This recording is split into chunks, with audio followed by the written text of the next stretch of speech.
The goal of this webinar is to create a space for the merchants and the small business community to share their transportation needs in District 4 as we plan for the future. We'll be discussing improvements in walking, biking, and transit access to the Noriega, Irving, Judah, and Terraville merchant corridors in Outer Sunset and Parkside. We'll discuss opportunities to improve transportation access for customers, employees, and more.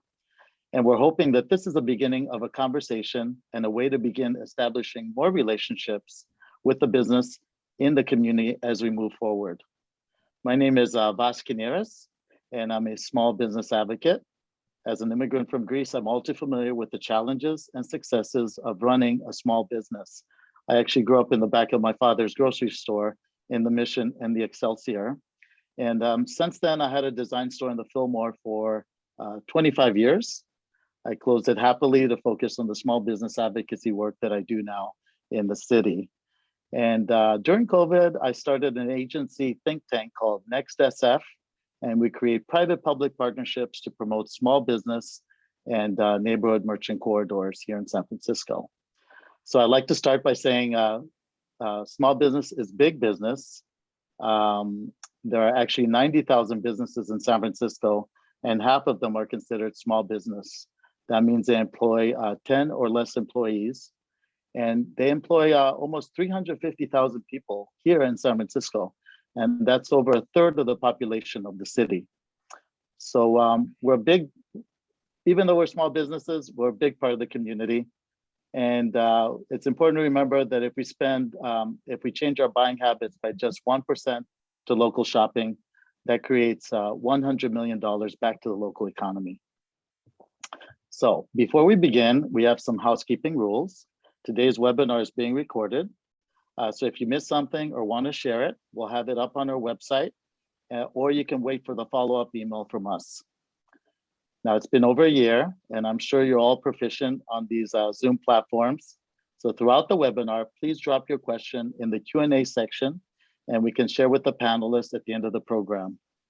We encourage everyone to tweet and repost our forum and use the social handles from the organizations and companies represented today. So welcome again to today's program, and let's start. First, I'd like to welcome District 4's legislative aide for Supervisor Marr, Edward Wright, and he will report from the supervisor's office. Take it away, Edward.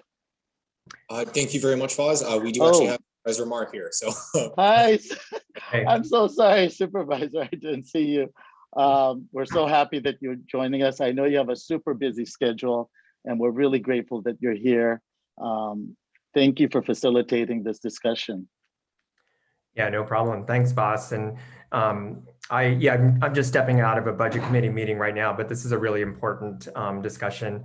And thanks everybody for taking the time to join this this discussion about mobility and merchants in District 4.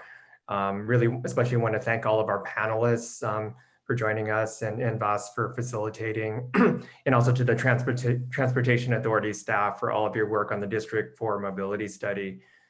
Just a little background, I requested this study in 2019 to do proactive community-centered planning for the transportation needs of our neighborhood.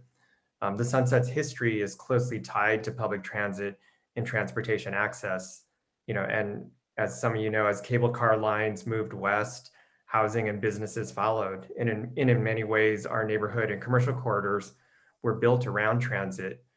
Things today are dramatically different than when those cable lines were built. And we definitely have new challenges, but also new opportunities. First and foremost, I want to acknowledge that for the last year, as the city has grappled with adapting to and surviving the COVID-19 pandemic, many changes have been made to our streets, reactively and without public process. These changes have created both benefits and very real challenges and negative consequences, and a sense of frustration for many that decisions have been made behind closed doors. As the pandemic decimated transit service and the state of emergency declaration gave new powers to city departments to move quickly, they did. And these changes, including slow streets, repurposing the upper grade highway as a promenade, and closing some streets to cars in Golden Gate Park, have been deeply divisive. Divisions that have only been further fueled by social media, personal attacks against neighbors, threats to boycott businesses, floating of conspiracy theories, and more, simply because people have different views, desires, or perspectives on how to best use a street. As the end of the pandemic grows nearer, we as a city must shift our work from temporary reactive measures to permanent proactive ones. And the D4 mobility study and the conversation we're having today represents an example of that shift. In our planning for the next phase of these streets must prioritize a public process, community input, and responsive and comprehensive planning. A year ago, we were reacting to an emergency, and it made sense to move urgently to meet the needs of the moment. Agencies didn't have time for a public process then, but we do now. And this is absolutely necessary to realize better outcomes. These streets belong to the public, and so should the decision for how they're best used. And the mobility study was initiated before the pandemic or these changes. And while it has been adapted to be responsive to these new issues and decision points, and it also include the analysis of the Great Highway, I also want to stress that this is only one component of a study that is far-reaching, forward-looking, and has been built on both data and a year's worth of public input. So our intention for today's meeting is to create a space to hear from the small business community and your unique transportation needs and challenges. Our small businesses are the backbone of our neighborhood, and our purpose here today is to hear your thoughts, input, and feedback on the ideas the mobility study is looking at to better plan for transportation needs in the Sunset District. And we understand that there is a lot going on in the community right now, immense challenges in reopening businesses, and a whole range of transportation related projects and processes all happening around us. This isn't the only opportunity to share your feedback, and our small businesses are crucial stakeholders for all the decisions that impact our neighborhood. Any number of projects could potentially come out of this study, and there will be additional input opportunities along the way if and when those move forward. And there will absolutely be input opportunities for the next phase of the Great Highway over the next few months, in addition to all the input that has been collected and compiled over that contentious issue over the last year. Planning that is equitable, inclusive, and community-centered is not only a better process, it leads to better outcomes. And that's what this study is about, and that's why I'm so grateful for your participation today. So thanks again, everyone, for being here, and look forward to a rich discussion about transportation and our small businesses this afternoon.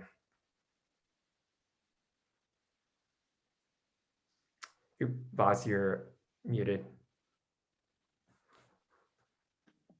I'm so sorry. That'll be the statement that lives with us during COVID. You've been muted. Yes. But I just want to thank the supervisor again for your thoughtful, wise overview of a very complicated situation. And, this is an ongoing conversation that we need to have. And thank you again for this forum that you presented to us. But it is true that small business will be pivotal to the rebirth of San Francisco, because in many ways, small businesses are the small ships in the ocean, and we can change and pivot much faster than some of the big boys and girls out there in the corporate world. So thank you again. Next, I'd like to introduce the marvelous team at the SFCTA, Paige, Camille, and Brittany. And they'll be sharing a summary of the D4 mobility study and their outreach.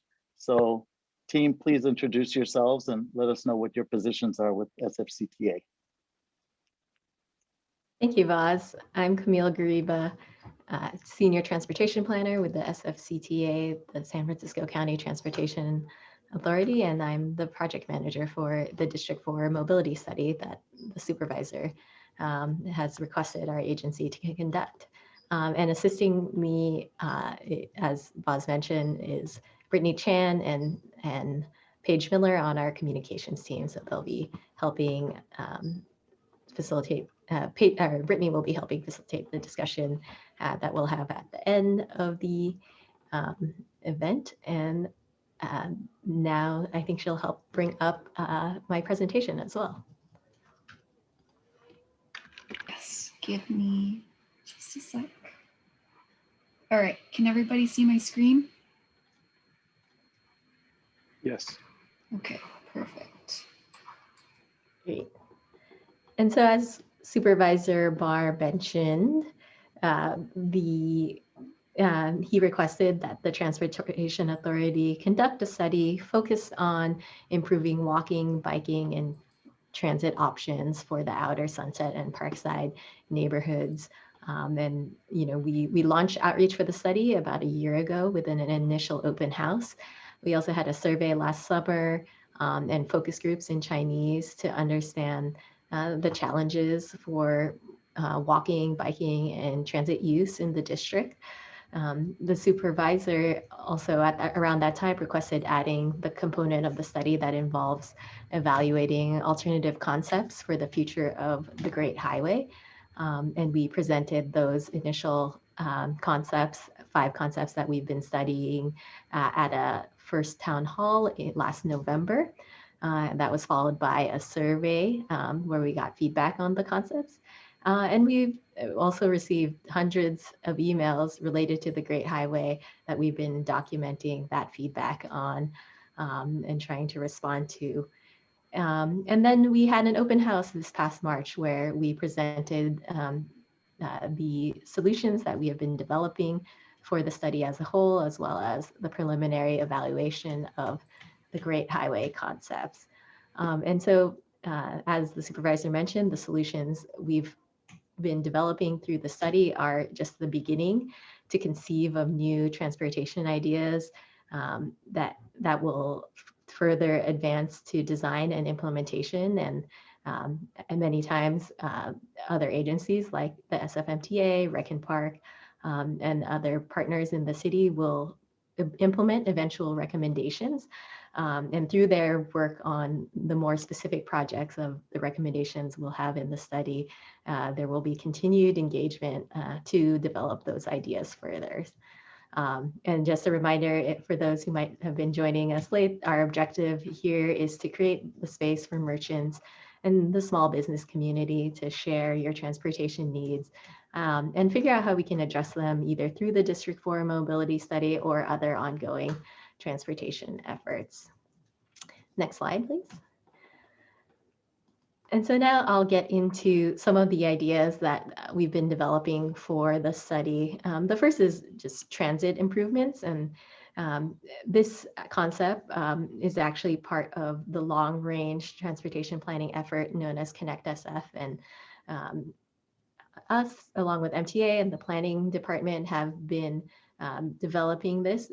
And this includes a 5-minute network to improve transit across the city.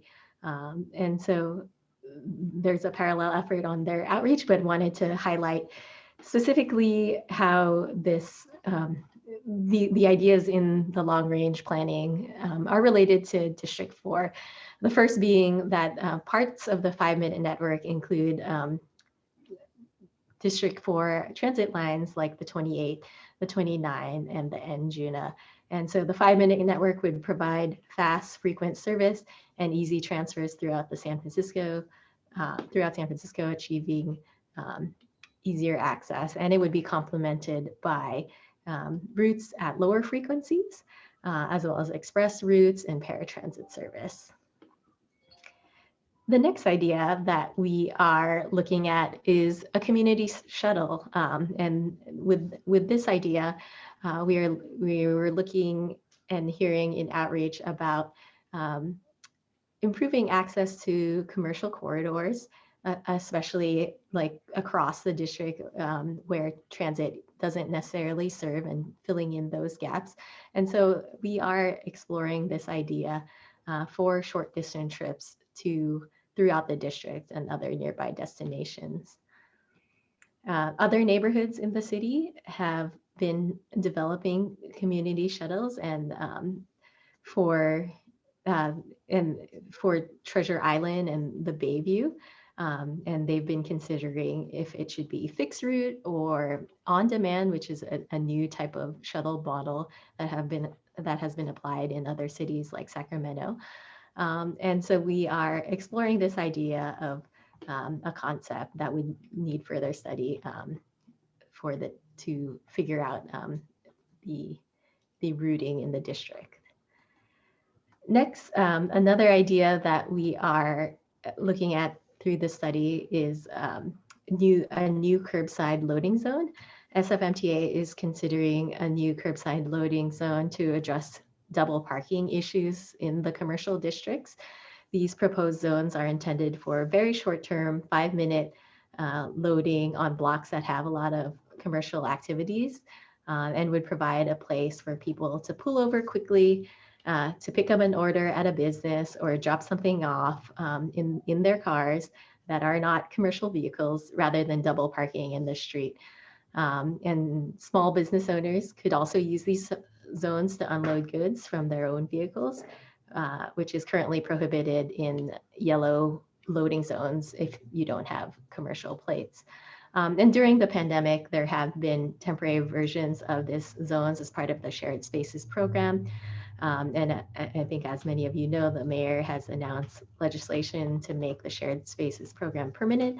And if this is part of the program, then businesses would be able to apply for a permit to have a curbside loading zone either in front or near their business.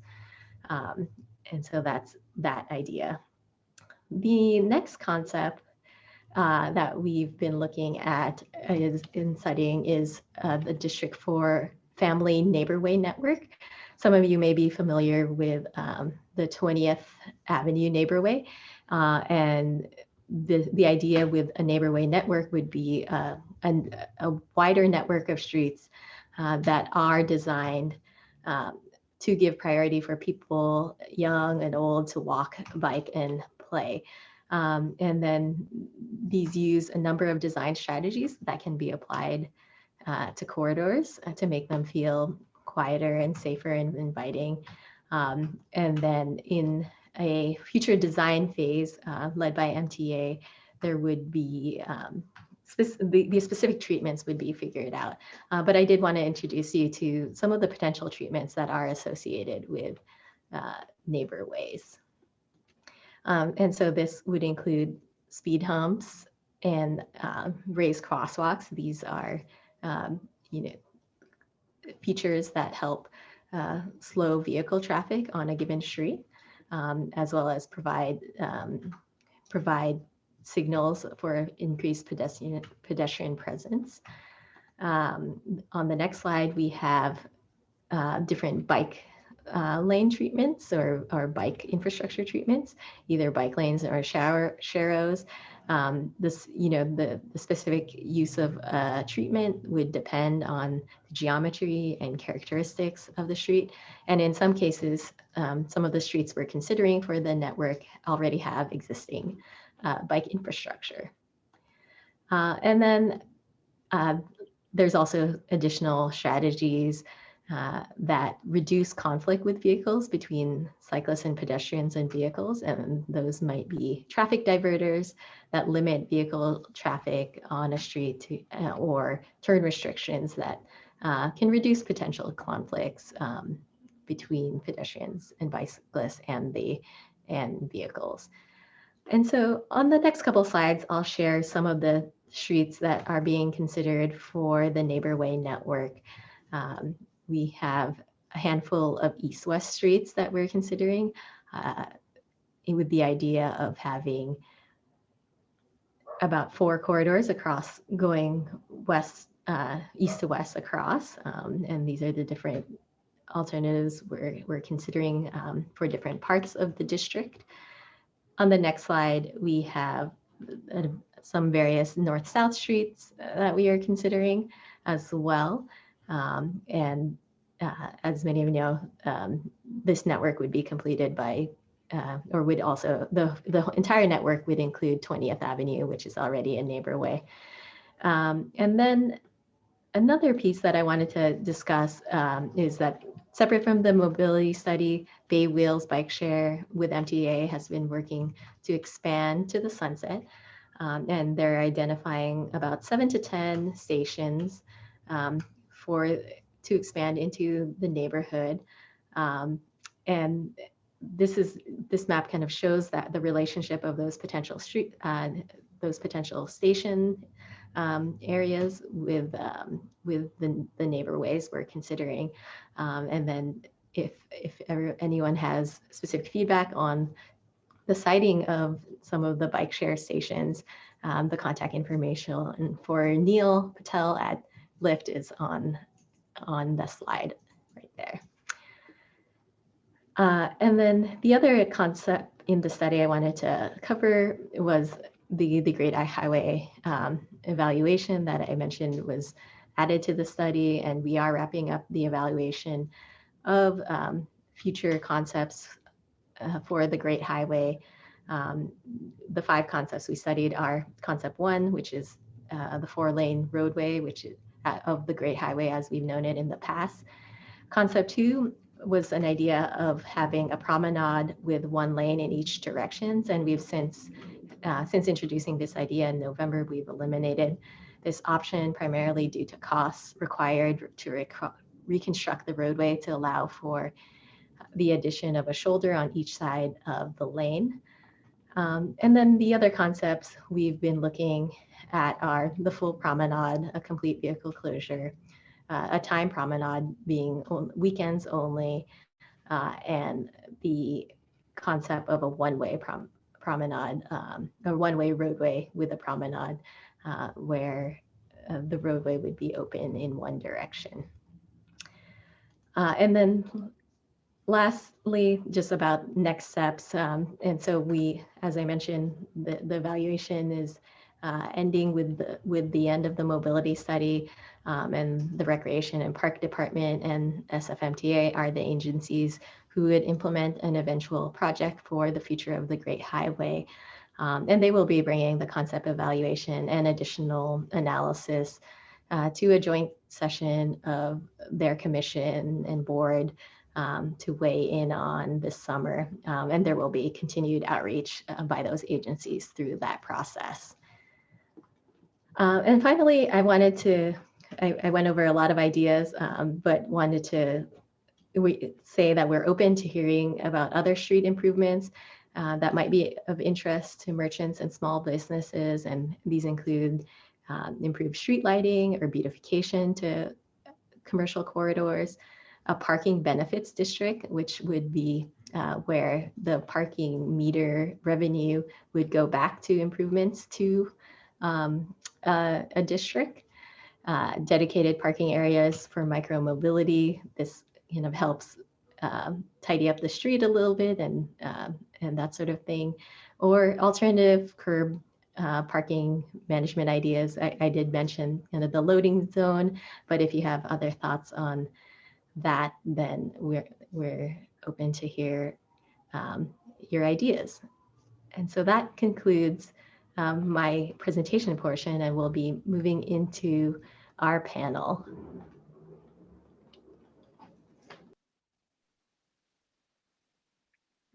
Excellent. Thank you so much. Lots of good ideas thrown around there. I love the idea of a parking benefits district. So now we are ready to start with our panelists. And please remember to drop your question in the Q&A section for the discussion at the end. So our first panelist is Kalebjian, and he's the 2nd generation owner of Henry's House of Coffee on Upper Noriega. So take it away and give us your perspective from Upper Noriega. Thanks, Voss. Hi, everybody. My name is Hirak Kalebjian. As Voss mentioned, co-owner of Henry's House of Coffee. We're located on 1618 Noriega Street between 23rd and 24th. We've been in that location since 1973. So, the space has changed tremendously.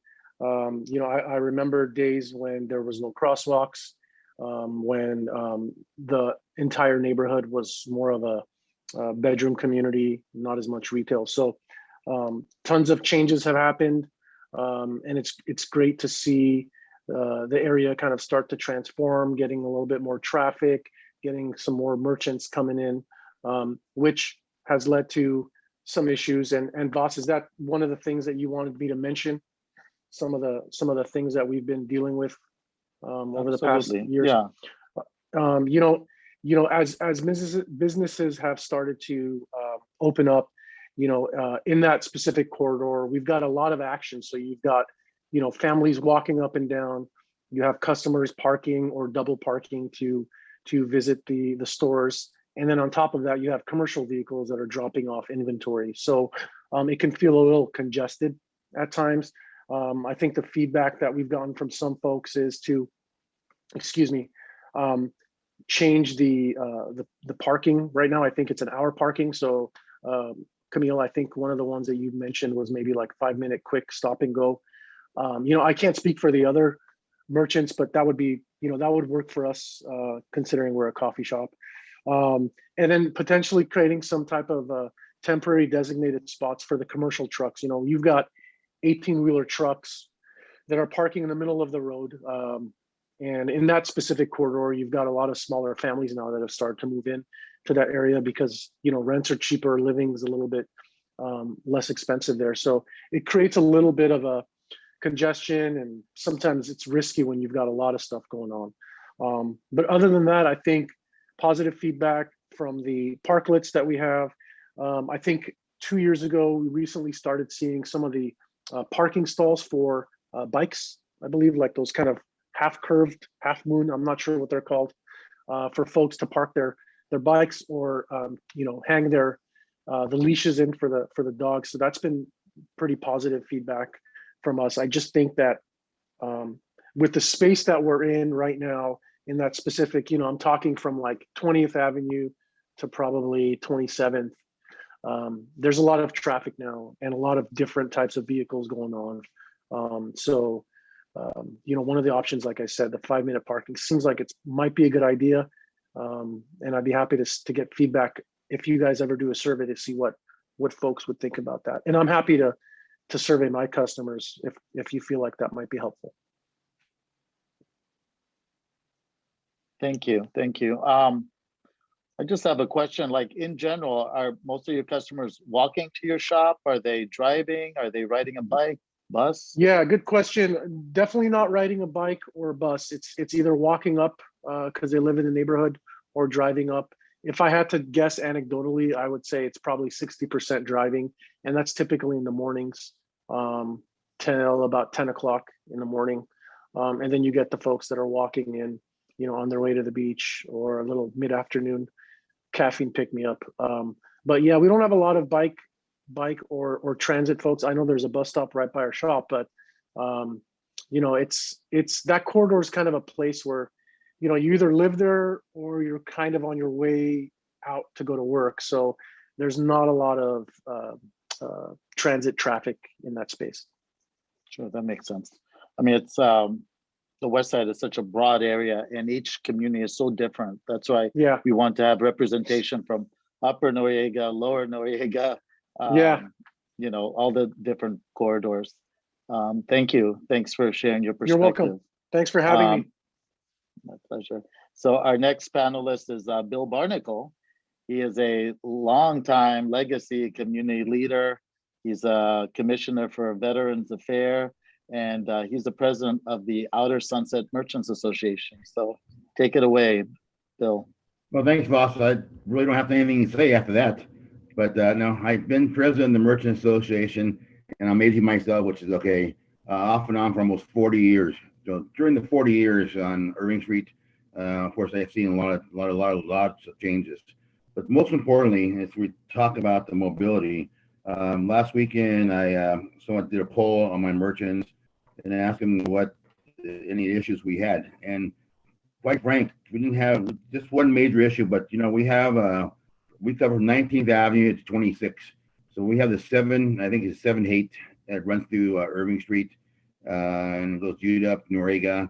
We have the 28 and we have the end Judah.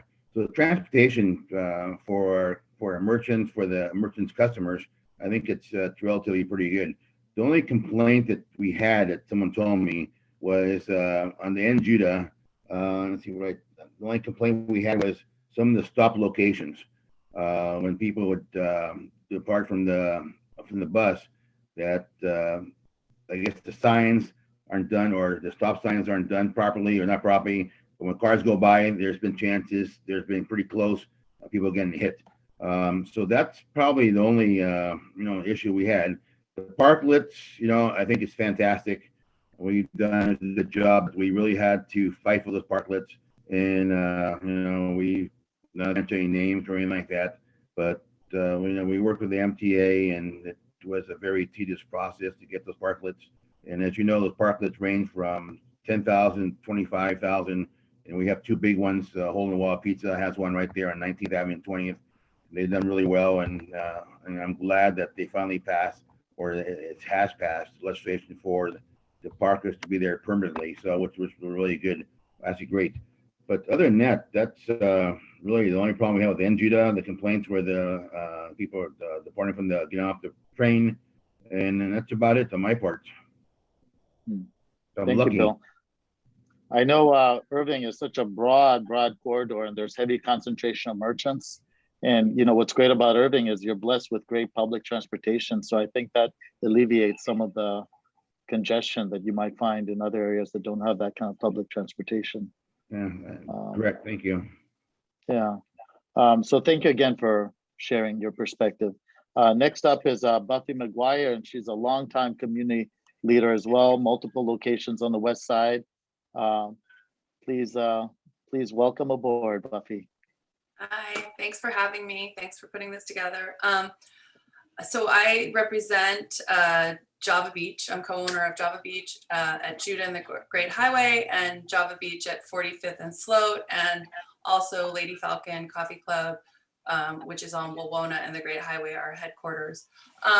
And I had the opportunity to connect with a few of my merchants on Judah Street to connect and to see what their feelings were. We've been at Judah and the Great Highway since 1993, and seen a lot of changes over the past several years, but the past year has been particularly impacted. So I don't come bearing great news like Bill, but I'm going to share it nevertheless. So the merchants on Judah Street are particularly concerned about how congested the area has gotten. I got a taste of what it feels like to be Supervisor Marr, because as soon as I put the word out that I would like their feedback about transportation, my phone started blowing up with texts and pictures and all these sorts of feedback. So essentially the slow streets are creating a lot of congestion. And then it's also hard to traverse the neighborhood. So for instance, some of us during COVID pivoted to doing lots of catering and lots of, there's lots of DoorDash orders and all sorts of creative ways of making things work. And the length of time now that it takes to get from point A to point B, even within the neighborhood, is really long. So the other concerns were the crosswalks. There was one suggestion that has been repeated, and I think it's really worth mentioning, of painting the crosswalks, of maybe putting in more stop signs, of something just on the actual Judah Street corridor, specifically 45th and Judah. And to maybe make it very colorful and make it feel really part of the neighborhood. Another really big part is just part of this, the impact of closing the Upper Great Highway and then closing the Lower Great Highway, specifically at Lincoln there, has specifically impacted Judah Street very heavily. And so I would just submit that it's worth revisiting I know that the Upper Great Highway is under a lot of scrutiny, but essentially the reason that is so impactful is that all of the other streets that are closed in order to facilitate that. So the Lower Great Highway and the Upper Great Highway being closed means that if you're trying to enter into Judah Street from the north side of the city that you have to drive all the way, say up Lincoln, all the way to 46th Avenue to enter into. So I say drop my kids off at school. I'm lucky enough that my kids started back to school, and go up Lincoln, down 46, all the way down Irving or down Judah Street to say the corner of Judah and the Great Highway. And it's very circuitous, and that's just me getting to work. That's not me going to get things for the shop or running around or all of the other elements. So I would just say that there's safety concerns that are impactful of this, because people are bypassing some of those cones and such because of the frustration, because it will cost them that much. And then there's also the livability and the thrivability. And equally, this is impactful on the corner of 45th Avenue and Sloat, where we see many of the same frustrations and people turning and making all these illegal moves in an attempt to not get swept away into this, extra 8 minutes of a loop. So so those are my comments in a nutshell, and I just thanks for taking the time to hear us. And I know that there's a lot of other merchants on here who have a lot to share as well. Thank you. Thank you, Buffy. Thanks for sharing. The same way that our businesses are in startup mode because of the challenges that we had in 2020, our corridors are in a startup mode as well. And, this is a great opportunity to have a discussion and think about what kind of communities we need. So thank you for your perspective.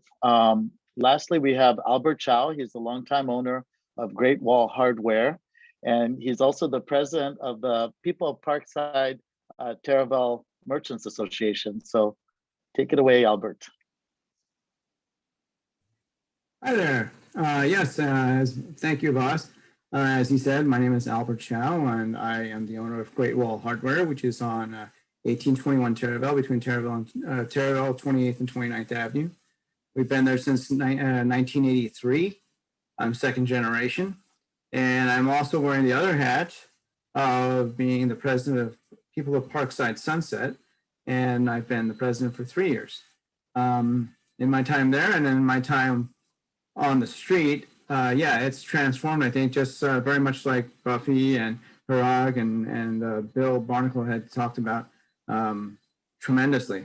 It used to be much more of a bedroom community, but now it's a much more dynamic community, denser housing, more traffic, more blend of people that come here. It used to be kind of a blue collar kind of a neighborhood. Now it's blue collar, white collar, professional, tech, artists, and you name it, everything's here.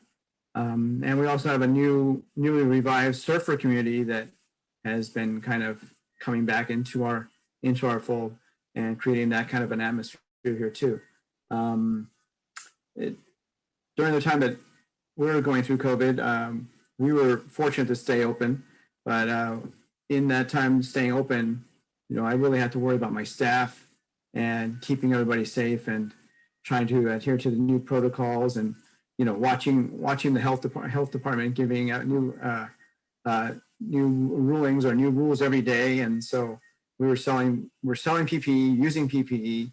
And then at some point it ran out because supply chains were just falling apart all across the country. In fact, all across the world, because all of a sudden masks and hand sanitizer, which was never in demand for the entire population of the world, was suddenly in demand by everybody. Also, one of the funnier things is that now that during COVID, when everyone was stuck at home, they got tired of looking at their four walls, and next thing you know, like, boom, everybody wanted to have a vegetable garden. Everybody wanted to paint their room. Everybody wanted to put up paintings and, do some remodeling so that everybody, I think, coming out of COVID will have a much more prettier, pimped out house than when they started. So that's one of the things that I think there's a positive takeaway from all this. Now going into mobility, we have on Taraval Street been dealing with, at the same time that COVID hit, the Taraval project that just happened to start at the same time. In a way, it was good because a lot of businesses were kind of closed, and certainly people didn't have to travel as much. So Sfmta kind of had the run of the street, and it was, in that sense, good timing. But once it started hitting some of the popular merchant corridors, such as 46th and Taraval, where there's a bunch of businesses down there, and also at 40th and 41st in Cherville. It was really hurtful because their business was already very, very slow because of the shutdown. And on top of that, when they had their street torn up and their parking taken away, it made it really hard to survive. So I'm hoping as a takeaway for the second part of the Cherville project, which will be from Sunset Boulevard moving east towards West Portal, that, you know, I fought hard really with Sfmta to make sure that there was some cooperation and some acknowledgement to make sure that merchants could prosper and community people could live, you know, a somewhat decent life with all that construction going on. And I think we worked out some takeaways that are efficient and also beneficial for both sides. And I look forward to that relationship going forward.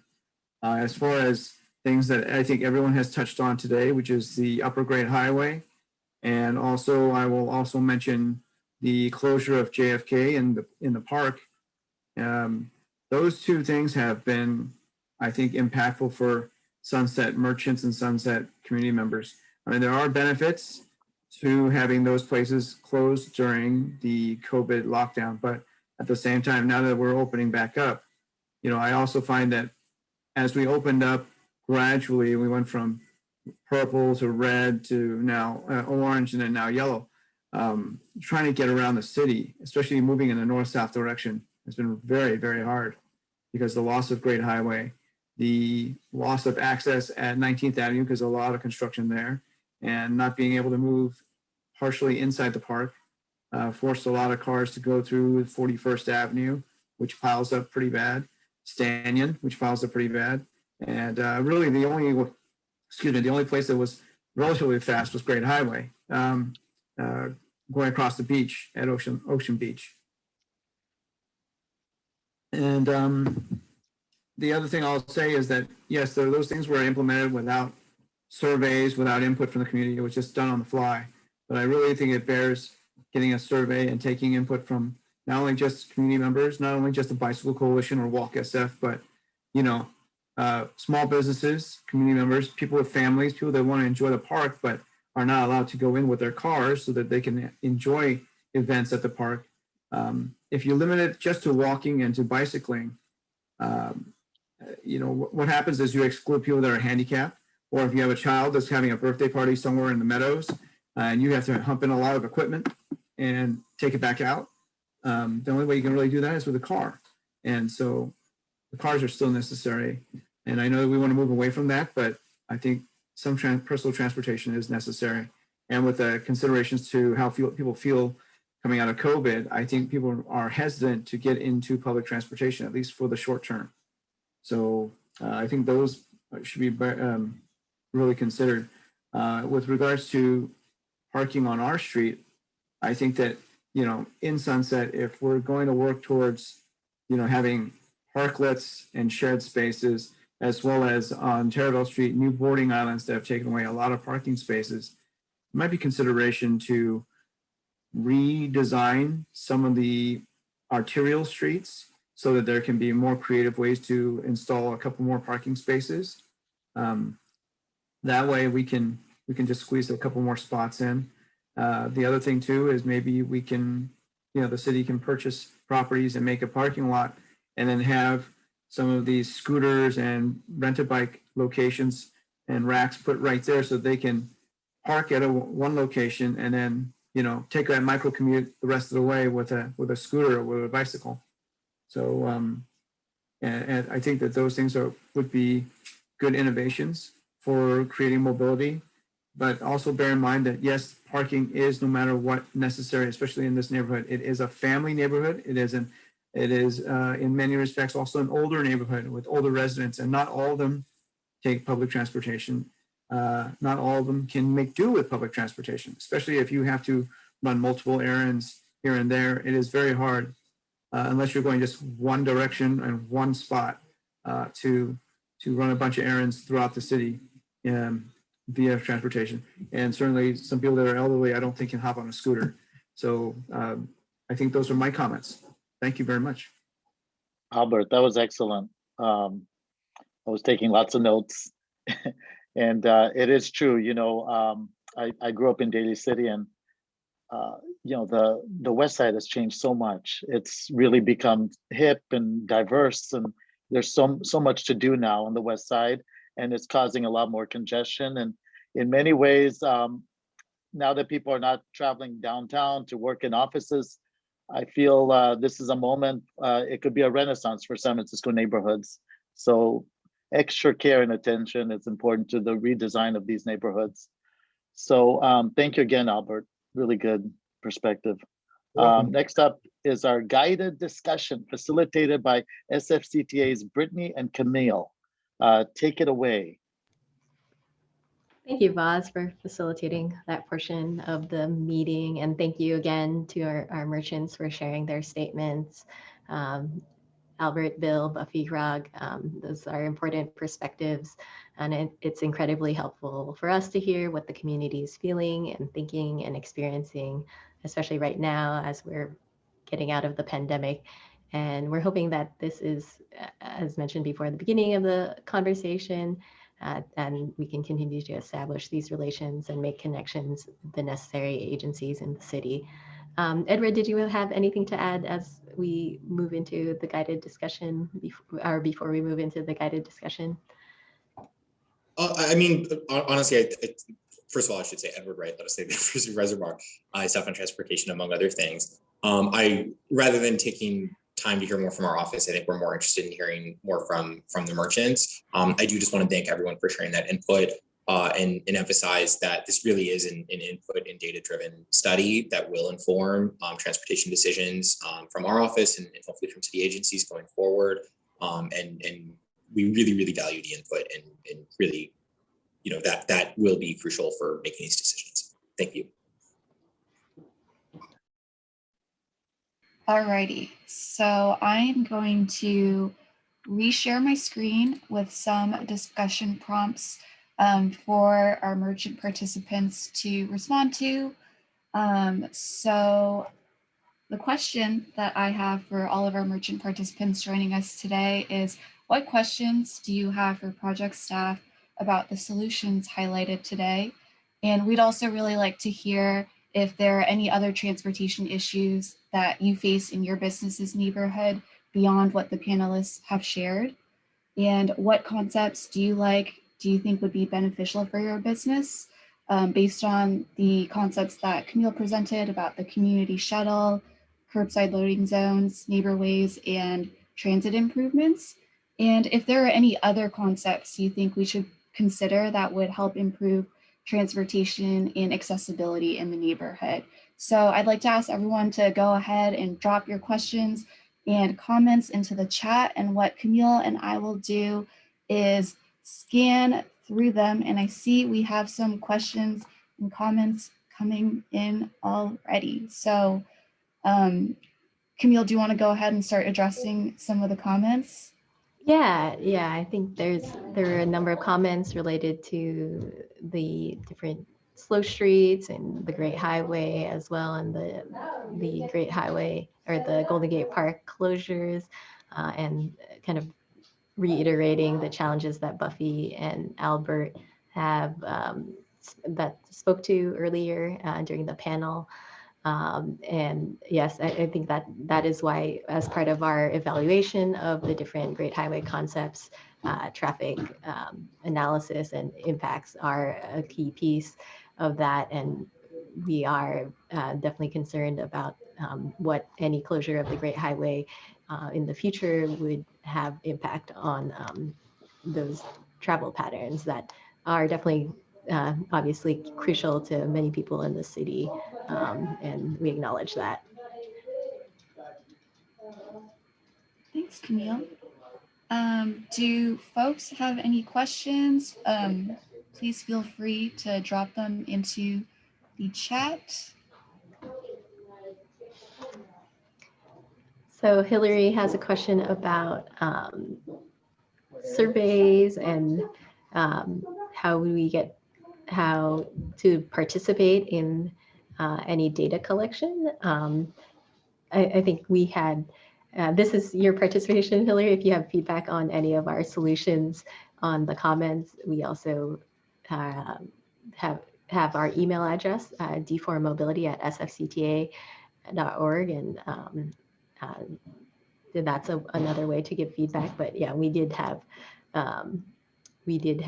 surveys at an earlier phase of the study, and there will be more work to be done as the solutions get developed further and implemented, and continued outreach.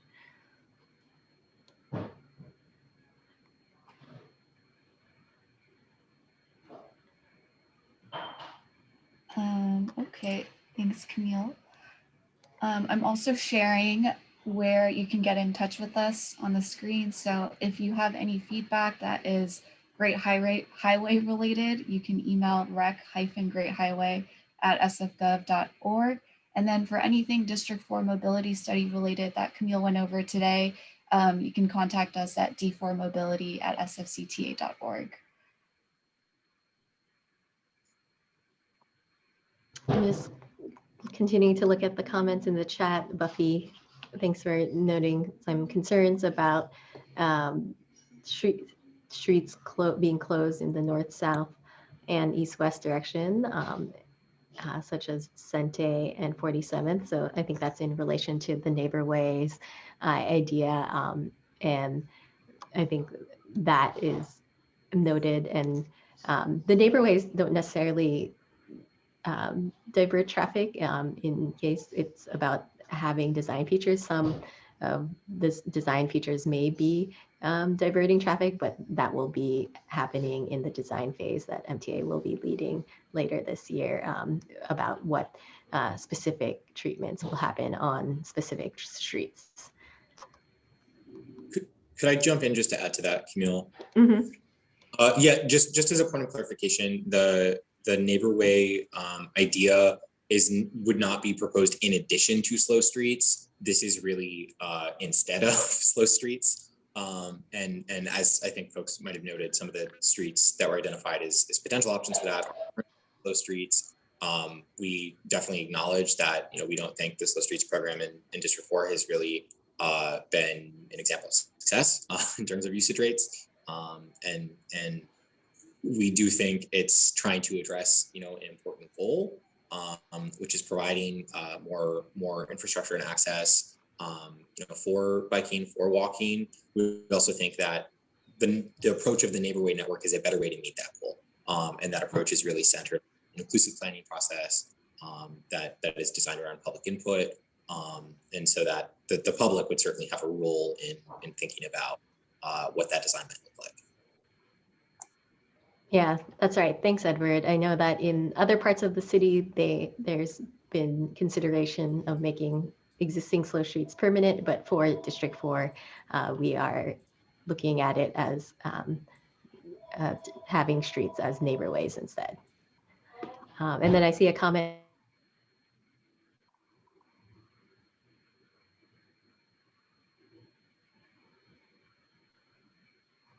I can't hear you, Camille. Uh-oh.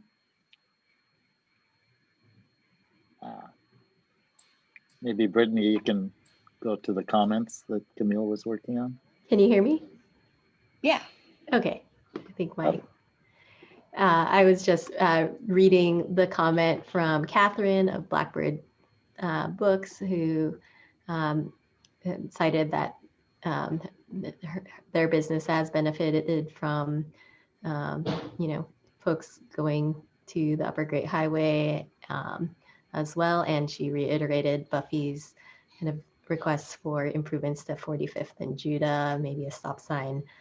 And then Albert again chiming in about, I think one of our concepts is about having a weekends only Great Highway that we've been studying, and that is, and also wanting JFK reopened, and 41st being challenging as a slow street, and maybe 42nd as an alternative. And then Catherine again reiterating the speed bumps, new speed bumps that have been added, yeah, on the Lower Gray Highway, there have been some improvements to try to slow down traffic and vehicles there.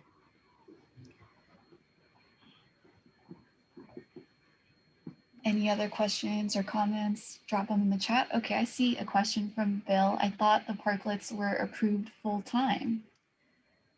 Yeah, I think that's a question that Perrin can answer. She's works at MTA. Perrin, can you give an update about what the status is of the parklet programs or like the shared spaces that have been implemented during the pandemic? Yeah. So right now, I believe legislation did go to the MTA board for approval. Legislation is out, however, nothing has been finalized. I know businesses that currently have a shared space did get an email saying if their zone is within compliance, is approved, that they would be extended at least to the end of this year. However, like I said, permanent program hasn't been officially like a go. So if there are any questions about shared spaces in general, there's a general shared spaces account. I believe it's sharedspaces.sf.gov. Anything related to on the street and the parking spaces, you could email sharedspaces@sfmta.com. And I can put those in the chat as well. Okay, thanks, Corinne. And I see we have another question. It says, assuming the current state of Great Highway is continued, what addressable concerns remain that Kids Safe SF and other advocacy groups help advocate for and help with?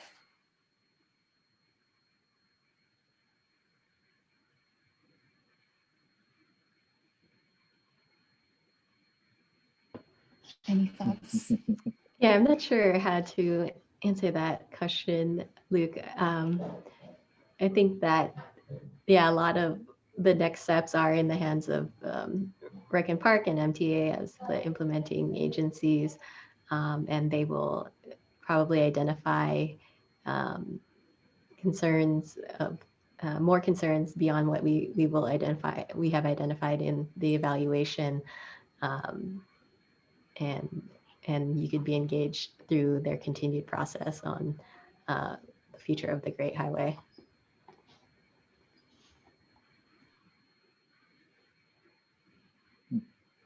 Well, we've got 2 minutes, guys. Any final questions or comments from the audience before we wrap up?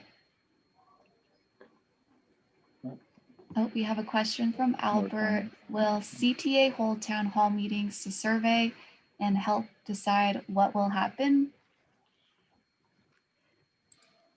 For the pieces like related to the Great Highway and like JFK, those are, as mentioned, like moving from our efforts on the study portion of the at the Transportation Authority.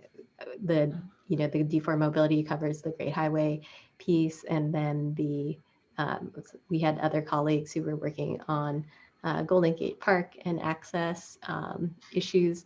And so both of those will advance to Rec and Park, and they will be in MTA, and they will be leading outreach efforts that that everyone will be able to be involved in. Thanks, Camille. We also have a question from Lucas. He says, as a customer of a lot of these businesses, I appreciate their flagging crosswalk challenges. Has daylighting been considered? Yes, that is actually already an ongoing project that Edward can speak to. Yeah, so just for folks who might not be familiar with the term, daylighting is a safety treatment that's used at intersections to increase visibility for all users of the intersection. That includes drivers and pedestrians and bicyclists. And if you're familiar with intersections where the curb is red just before the approaching side of the intersection, that's what daylighting is. So MTA has been proactively daylighting the most dangerous intersections citywide, but also in the Sunset, based on collision report data and instances of concern. also based on proximity to schools and senior centers. So there have been, I don't know the exact number, but a number of intersections that have been daylit in sunset in the last probably 16 months based on that data. One thing I will note is we did request MTA to hold off on doing that on certain parts of Taravel during the construction phase of the El Taravel project because of the parking impacts that already happened from that. Because depending on the configuration of the intersection, daylighting can sometimes remove one parking space, but also then does come with the added safety benefits for all users of the intersection. Thanks, Edward. And then I see a question from Cindy about transit access and transit service, which has been, as all of you know, much less than it has been in during the pandemic, and definitely of note that yeah, there's construction on Taraval and there's less service, and that is something that MTA is working to improve as we recover, and there's actually regular updates that are happening at our board, the Transportation Authority board meetings, about the recovery and return of transit, and we're keeping a close eye on that.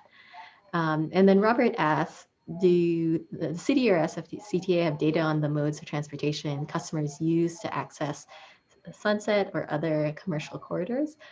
So actually, as the first step of this study, Robert, we did kind of an analysis of based on our travel demand model of how people get around. And I think what we found was that there are a lot of folks who are driving in the city, which is also an opportunity to improve other modes of transportation, which is the focus of the D4 study. And so, yeah, if you go to our web page on the study, and I could post the link in the chat, you could take a look at our slide deck from our original May workshop last year, where we present some of that data, and I could share that. And yeah, I think we are over time now.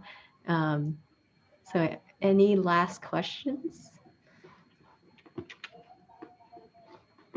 I just wanted to quickly mention in response to Cindy's comment, we have been advocating to bring back the 18 line for some time now. We're still in conversations with MTA about the timeframe for that. It is definitely a high priority for transit service restoration for our office, and we're hopeful that that will be back in August. Alrighty, thank you everyone for your questions. Boss, can I pass it back to you to close this out? Personally, I feel really inspired. Albert and I both studied architecture at Cal, and this is such a great opportunity to reimagine our communities, and it's great that we have this community input, and I really want to thank all the guests for their questions and comments. It's really inspiring. So let's wrap this up. Again, I'd like to thank everyone for coming to this event, this program. And I think it's obvious that 2020 has been it's been an extreme year, and many challenges, and merchants have had to rethink their business plans and adopt new technologies. However, we're fortunate to be in San Francisco, where our environment is very collaborative, and the startup culture is part of our DNA. And it's no surprise that the symbol of San Francisco is the Phoenix. So lots of good things. A big thank you to Supervisor Gordon Marr and the team at the SFCTA for facilitating this discussion. And we encourage everyone to get to know your community, your merchants, and get involved. And individual actions make a huge difference. And finally, the mayor announced her 30-day small business challenge. So she challenged all of us to shop local for the month of May. And I think we should always be shopping local. So go out, enjoy the beautiful weather, dine outside in the awesome shared spaces, and shop local. Have a nice night. See you next time. Thank you, guys. Thank you. Everyone. Thank you. Bye. Thank you.